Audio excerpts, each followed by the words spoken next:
بسم اللہ الرحمن الرحیم والحمد للہ رب العالمین والصلاة والسلام علی رسول خیر خلقہ محمد وعلی آلہ وصحبہ اجمعین سبحانک لا علم لنا الا ما علمتنا انک انت العلیم الحکیم ربی زدنی علما ربی زدنی علما ربی زدنی علما ربی شرح لی صدری ویسر لی امری واحلل عقدۃ من لسانی یفقہوا قولی باب السہو سجدہ سہو کا بیان۔ سجدہ سہو آپ کو معلوم ہے جس کو کہتے ہیں۔ باقی یہ ہے کہ اگر نماز میں فرائض جو ہیں نماز کے اگر وہ بھول جائے یا انسان جان بوجھ کر چھوڑ دے یا بھول جائے، دونوں صورتوں میں نماز ادا نہیں ہوگی۔ جو واجبات نماز ہیں وہ اگر انسان بھولے سے رہ جائے یا غلطی سے انسان سے رہ جائے یا اس میں کوئی کمی بیشی ہو جائے تب بھی، یا اضافہ ہو جائے کسی واجب پر تب بھی، تو اس سے سجدہ سہو لازم ہو جاتا ہے۔ تو سجدہ سہو سے پھر وہ جو خرابی آئی ہے نماز میں واجبات کے ذریعے سے، اس کا تدارک ہو جاتا ہے اور نماز درست ہو جاتی ہے۔ لیکن اگر واجب کو جان بوجھ کر چھوڑ دیا جائے تو ایسی صورت میں پھر جو ہے نماز فاسد ہو جاتی ہے۔ اس کا تدارک سجدہ سہو سے نہیں ہوگا، اس لیے کہ یہ سجدہ سہو ہے۔ سہو یعنی غلطی سے چھوٹ جائے کوئی چیز، بھولے سے چھوٹ جائے، اس کو سہون کہتے ہیں عربی میں، بھول سے، غلطی سے۔ لیکن جان بوجھ کر اگر واجب چھوڑے گا تو ایسی صورت میں سجدہ سہو سے اس واجب کا تدارک نہیں ہوگا، بلکہ نماز از سر نو دوبارہ پڑھنی پڑے گی۔ اب آپ حدیث کو دیکھیں۔ الفصل الاول، پہلی فصل، عن ابی ہریرہ رضی اللہ تعالیٰ عنہ قال، ابو ہریرہ رضی اللہ تعالیٰ عنہ سے روایت ہے، فرماتے ہیں قال رسول اللہ صلی اللہ علیہ وسلم، رسول اللہ صلی اللہ علیہ وسلم نے فرمایا،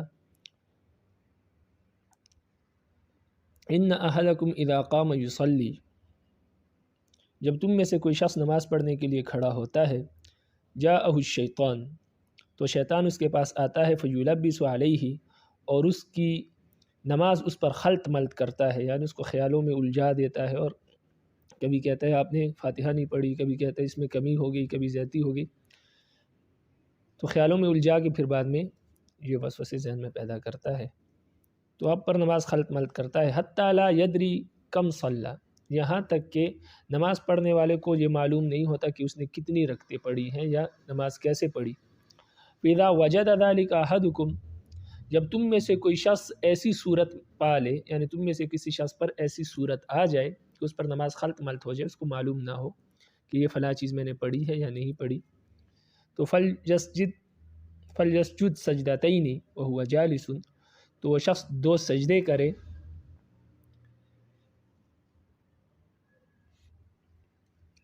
وہو جالس،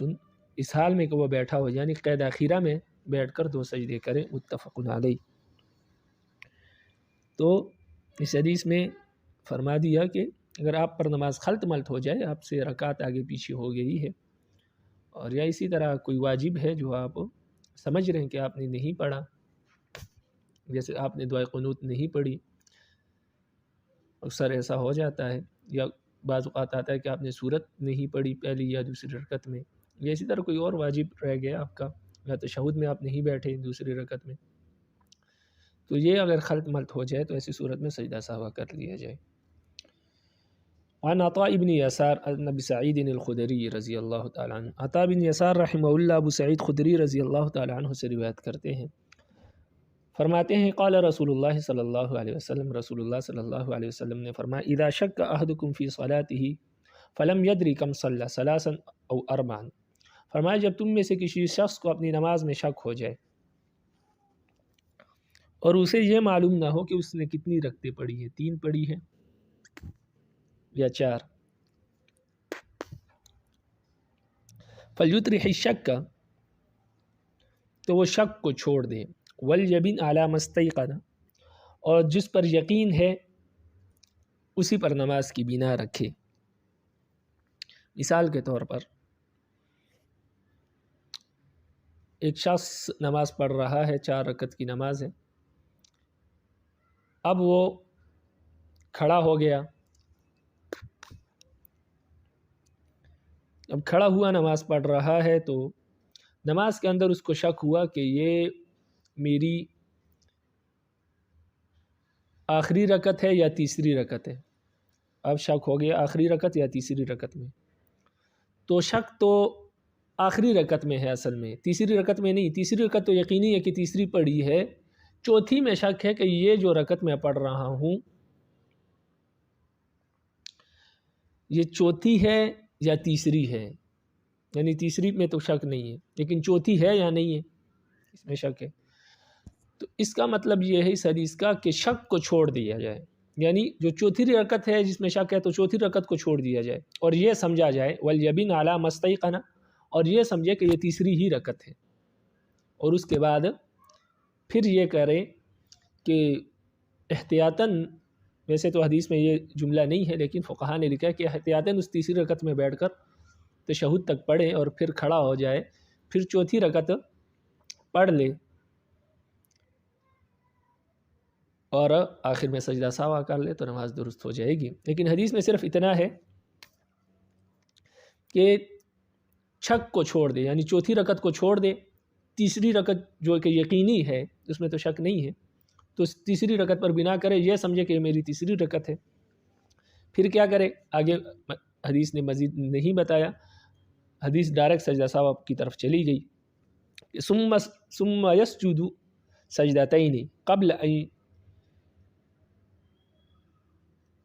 ان یسلم، پھر یہ کرے کہ 2 سجدے کرے سلام پھیرنے سے پہلے پہلے۔ لیکن میں نے آپ کو بتا دیا کہ اس میں ایک کام اور بھی کرے کہ تیسری رکعت میں بیٹھ جائے قاعدہ اور تشہد تک پڑھ لے۔ کیوں؟ اس لیے کہ اگر یہ واقعی میں چوتھی رکعت ہے تو ایسی صورت میں اگر اس میں نہیں بیٹھے گا تو پھر نماز نہیں ہوگی، تو اس لیے کیونکہ شک تو بہر حال ہے، تو بہرحال تو اس تیسری رکعت میں جس کو یہ تیسری رکعت سمجھ رہا ہے اس میں بیٹھ جائے۔ تو اسی طرح جب بھی کوئی شک ہو، دوسری تیسری رکعت میں شک ہو گئے تو ایسی صورت میں بھی تیسری رکعت کو چھوڑ دے اور دوسری رکعت پر بنا کرے، یہ سمجھے کہ میری دوسری رکعت ہے اور آخر میں سجدہ سہوا کرے۔ فَإِنْ كَانَ صَلَّى خَمْسًا شَفَعْنَا لَهُ صَلَاتُهُ، اگر اس نے 5 رکعت پڑھ لی ہے تو شفعنا لہو صلاتہ، تو اپنی نماز کو دوہرا کر لے۔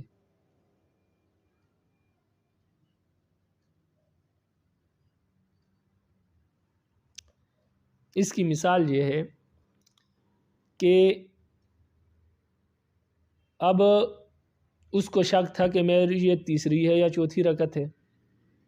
لیکن اصل میں وہ چوتھی رکعت، تو چوتھی رکعت کے بعد لازمی بات ہے اس نے اس کو تیسری رکعت سمجھا، پھر جب 5ویں رکعت میں کھڑا ہوا اور رکوع کے بعد اس کو معلوم ہوا کہ یہ جو میں رکعت پڑھ رہا ہوں یہ تو 5ویں رکعت ہے، اب یقینی طور پر معلوم ہو گیا کہ یہ 5ویں رکعت ہے، تو پھر کیا کرے؟ پھر علماء نے لکھا کہ پھر یہ کرے کہ 5ویں رکعت میں بیٹھ کر وہ سلام نہ پھیریں بلکہ پھر کھڑا ہو جائے، 6ٹھی رکعت بھی پڑھے اور 6ٹھی رکعت کے آخر میں بیٹھ کر سجدہ سہوا کرے، تو ایسی صورت میں آخری جو 2 رکعتیں ہیں 4 رکعتوں کے بعد وہ نفل بن جائیں گی اور باقی 4 رکعت جو ہے وہ فرائض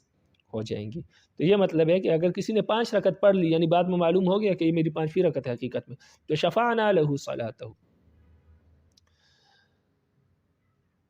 تو ایسی صورت میں اپنی نماز کو دوہرا کر لے، یا یہ سجدے اس کی نماز کو جفت کر دیں گے، یعنی ایسی صورت میں ایک رکعت اور ساتھ ملا لے۔ وَإِنْ كَانَ صَلَّى إِتْمَامًا لِأَرْبَعٍ كَانَتَا تَرْغِيمًا لِلشَّيْطَانِ، اور اگر اس نے پوری 4 رکعتیں پڑھی ہوں گی، یعنی واقعی میں وہ جو اس نے تیسری سمجھا وہ تیسری تھی اور بعد میں جو دوسری پڑھی وہ چوتھی تھی، تو اگر واقعی اس نے 4 رکعتیں پڑھی ہوں گی تو یہ شیطان کی ذلت کا سبب بنیں گی، یعنی شیطان کی ذلت کا سبب اس طرح بنیں گی کہ شیطان اس کو گمراہ کر رہا تھا، کوشش کر رہا تھا کہ اس کی نماز خلط ملط ہو جائے، خراب ہو جائے، لیکن اس نے اپنی نماز سجدہ سہوا کے ذریعے سے درست کر لی، تو شیطان ذلیل اور رسوا ہو گیا، اس کی ساری محنت بیکار چلی گئی۔ رواہ مسلم۔ وروى مالك عن عطاء مرسلا وفي روایته شفع بهاتين السجدتين، امام مالک نے بھی عطا سے مرسلاً روایت کیا ہے، ان کی روایت میں یہ ہے کہ شفع بها سجدتين، کہ ان دونوں سجدوں کے ذریعے سے اپنی نماز کو دوہرا کر لیں۔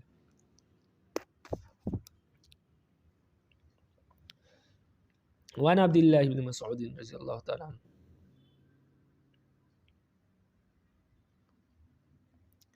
عبداللہ بن مسعود رضی اللہ تعالیٰ عنہ سے روایت ہے ان رسول اللہ صلی اللہ علیہ وسلم صلی الظہر خمسا، نبی علیہ السلام نے زہر کی 5 رکعتیں پڑھائی. فقیل لہ ازید فی الصلاۃ، نبی علیہ السلام نے جب 5 رکعت پڑھی تو ان سے کہا گیا، یعنی صحابہ نے کہا ازید فی الصلاۃ، کیا نماز میں اضافہ ہو گیا ہے کہ پہلے 4 رکعت تھی اب 5 ہو گئے. فقال وما ذلک، تو نبی علیہ السلام نے پوچھا کہ کیا ہو گیا ہے، یعنی انہوں نے رسول صلی اللہ علیہ وسلم نے پوچھا کہ کیا ہوا، آپ ایسا کیوں کہہ رہے ہیں. قالو، تو صحابہ کہنے لگے صلیت خمسا، آپ نے 5 رکعتیں پڑھی ہیں. فسجد سجدتین بعد ما سلم، تو پھر نبی علیہ السلام نے 2 سجدے کیے سلام پھیرنے کے بعد، یعنی وہیں بیٹھے بیٹھے نبی علیہ السلام نے سلام پھیرا اور 2 سجدے کیے. لیکن یہ اس وقت کی بات ہے، ابتدا اسلام کی بات ہے، جب نماز میں باتیں کرنا جائز تھی، لیکن اس کے بعد پھر باتیں کرنا جائز نہیں ہے. تو آج کل اگر ایسی صورت ہو جائے تو پھر اثر نو نماز پڑھنی پڑے گی اگر آپ نے نماز ختم کر لی. لیکن علماء نے لکھا ہے کہ اگر آپ نے نماز پڑھ لی اور آپ قبلہ رخ ہی بیٹھے ہیں، آپ نے کوئی ایسی حرکت نہیں کی جو نماز کے مخالف ہے، جس سے نماز فاسد ہوتی ہے، جیسے قبلے سے رخ نہیں پھیرا، کسی سے بات نہیں کی، کوئی چیز کھائی نہیں، تو ان امور میں سے کوئی کام آپ نے نہیں کیا، تو ایسی صورت میں اگر آپ کو بے شک کچھ دیر بعد بھی یاد آ جائے، مثلا آپ اپنی تسبیحات پڑھ رہے ہیں، آپ کو کچھ دیر بعد یاد آ جائے کہ نماز میں میرا واجب چھوٹ گیا تھا، تو اسی طرح بیٹھے بیٹھے آپ دائیں طرف سلام پھیرے، 2 سجدے کرے اور پھر شروع سے اتحیات پڑھے اور سلام پھیر دے، آپ کی نماز درست ہو جائے گی، آپ کو عصر نو نماز پڑھنے کی ضرورت نہیں ہے. لیکن اگر آپ نے کوئی مخالف نماز کام کیا ہے جو خلاف صلاۃ ہے، تو ایسی صورت میں آپ کی نماز فاسد ہو جائے گی، عصر نو دوبارہ پڑھنی پڑے گی. لیکن یہ جو روایت ہے اس میں باتیں ہوئی ہیں، آج کل اگر کوئی بات کر لے تو پھر تو وہ دوبارہ سلام پھیر کر اس کی نماز درست نہیں ہوگی. لیکن یہ ابتدا اسلام کی بات ہے، جب نماز کے اندر دوران جو ہے باتیں وغیرہ کرنا جائز تھی. وفی روایت، اور ایک روایت میں یہ کہ قال انما انا بشر انسا کما تنسون، ایک روایت میں یہ ہے کہ نبی علیہ السلام نے فرمایا کہ میں بھی آپ کی طرح انسان ہی ہوں. انسا کما تنسون، میں بھی بھول جاتا ہوں جس طرح آپ بھول جاتے ہو، یعنی مجھ سے بھی بھول ہو گئی، یہ مطلب نہیں ہے کہ نماز میں اضافہ ہو گیا. فإذا نسیت فذکرونی، جب میں بھول جاؤں تو مجھے یاد کرا دیا کرو، یعنی اگر نماز میں مجھ سے بھول ہو جائے تو آپ پیچھے سے لقمہ دے دیا کریں، مجھے یاد کرا دیا کریں. وإذا شک أحدكم في الصلاة فلیتحر الصواب فلیتم علیہ، فرمایا کہ جب تم میں سے کسی شخص کو نماز میں شک ہو جائے تو اسے چاہیے کہ وہ صحیح رائے قائم کرے، یعنی سوچے کہ واقعی یہ میری کون سی رکعت ہے، یا یہ کام میں نے کیا یا نہیں کیا. فلیتم علیہ، اور اسی رائے کی بنیاد پر پھر نماز پوری کریں، یعنی جو رائے اس کی قائم ہو جائے، غالب گمان کہ یار تیسری رکعت ہے یا چوتھی رکعت ہے، اس کے مطابق پھر اپنی نماز پوری کریں. ثم لیسلم، تو شک تو بہرحال ہے، پھر یہ ہے کہ آخر میں احتیاط کے طور پر ثم لیسلم، پھر سلام پھیرے، ثم یسجد سجدتین، پھر 2 سجدے کرے سجدہ سہو کے، متفق علیہ، تو ایسی صورت اس کی نماز درست ہو جائے گی. وعن ابن سیرین عن ابی ہریرہ رحمہ رضی اللہ تعالیٰ عنہ، ابن سیرین رحمہ اللہ ابو ہریرہ رضی اللہ تعالیٰ عنہ سے روایت کرتے ہیں. امام ابن سیرین، آپ کا جو نام ہے محمد ہے، محمد بن سیرین، اور سیرین آپ کے والد کا نام ہے. کنیت آپ کی ابو بکر ہے، اور آپ حضرت انس بن مالک رضی اللہ تعالیٰ عنہ کے آزاد کردہ غلام تھے. آپ کے 30 بچے تھے، جس میں سے 29 آپ کی زندگی میں وفات پا گئے، اور صرف ایک صاحبزادے عبداللہ بن محمد بن سیرین، یعنی عبداللہ آپ کے بیٹے جو ہیں وہ آپ کی زندگی میں حیات رہے. آپ کا جو انتقال ہے وہ 70 سال کی عمر میں 110 ہجری میں ہوا ہے، اور اس امت کے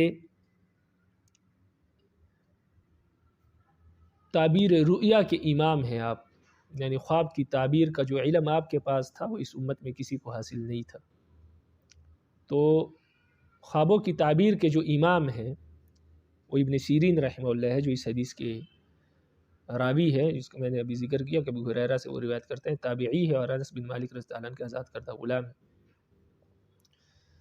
تو وہ اس امت کے سب سے بڑے عالم ہے خواب کی تعبیر کے حوالے سے۔ تو یہ اسلام کی خوبصورتی ہے کہ غلاموں کو رب العالمین نے علم کے ذریعے وہ مقام دیا کہ بعد کے لوگ ان کے گرویدہ بن گئے اور لوگوں کے دلوں پر انہوں نے حکومت کی۔ تو لوگ کہتے ہیں کہ اسلام کا جو غلام بنانے کا جو نظام ہے یہ ظلم ہے انسانیت کے ساتھ۔ اصل میں یہ ظلم نہیں ہے، یہ اس لیے ہے تاکہ آج کل اگر کسی دوسرے لوگ قیدی پکڑے جاتے ہیں جنگ میں تو ان کو مختلف جیلوں میں ٹارچر کیا جاتا ہے، بعض وہ سختیاں برداشت نہیں کر پاتے، مر جاتے ہیں، اور بعضوں کی زندگیاں ان کالی کوٹلیوں میں گزر جاتی ہیں۔ لیکن اسلام یہ نہیں کہتا، اسلام ایسا نہیں کرتا انسانیت کے ساتھ۔ اسلام کہتا ہے کہ اس کو اپنے گھر میں رکھو۔ غلاموں کے بارے میں ہم نے پیچھے چھوڑ دیا، لیکن اگر آپ پڑھتے تو اس میں یہ ہے کہ جو آپ خود کھانا کھائے وہ اس کو کھلائے، جو خود پہنے وہ اس کو پہنائے، اور اس کا خیال رکھے ہر طرح سے۔ اگر بچہ ہے اولاد کی طرح خیال رکھے، بڑا ہے بھائیوں کی طرح خیال رکھے، لیکن یہ ہے کہ وہ آپ کا ماتحت ہے، آپ کا کام کرے گا۔ تو اسلام کہتا ہے کہ وہ مسلمانوں کے ساتھ رہے، آپ کے گھر میں رہے۔ جب آپ کے گھر میں رہے، آپ کا رہن سہن دیکھے، آپ اسلامی معاشرہ دیکھے، تو وہ انسان ہے۔ انسان جو ہے وہ صحبت کا اثر لیتا ہے، تو وہ یہ ہے کہ وہ صحبت کا اثر لے کر یہ ہے کہ اسلام بھی قبول کر لے گا،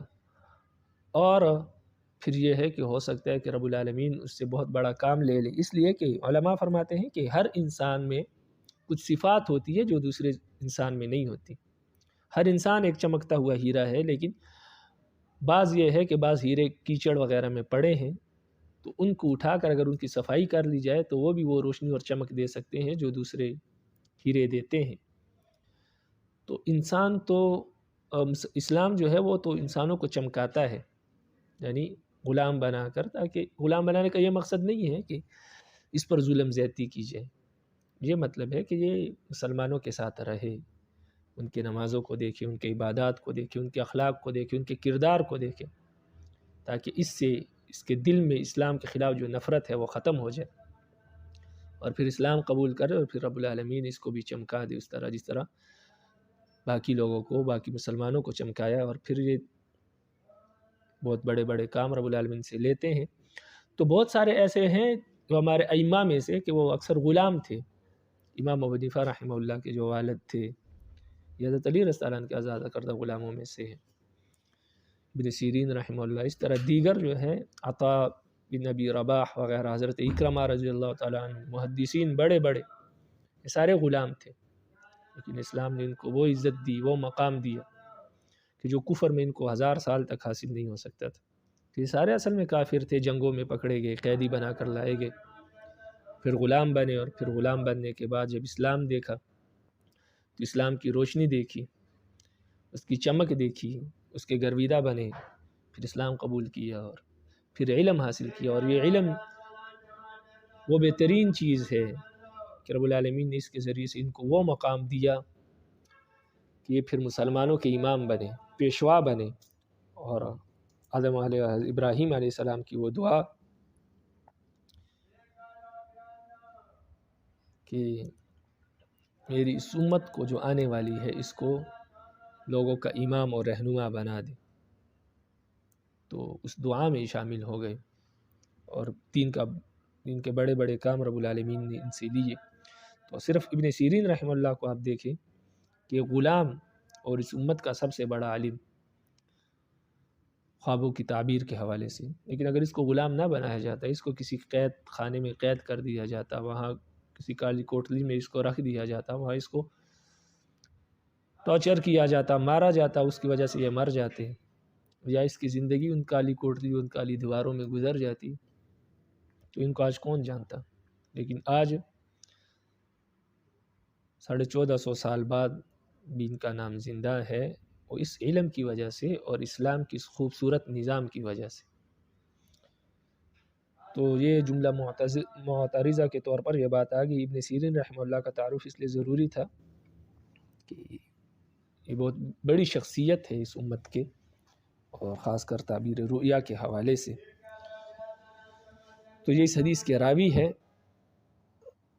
تو عن ابن سیرین رحمہ اللہ، ابن سیرین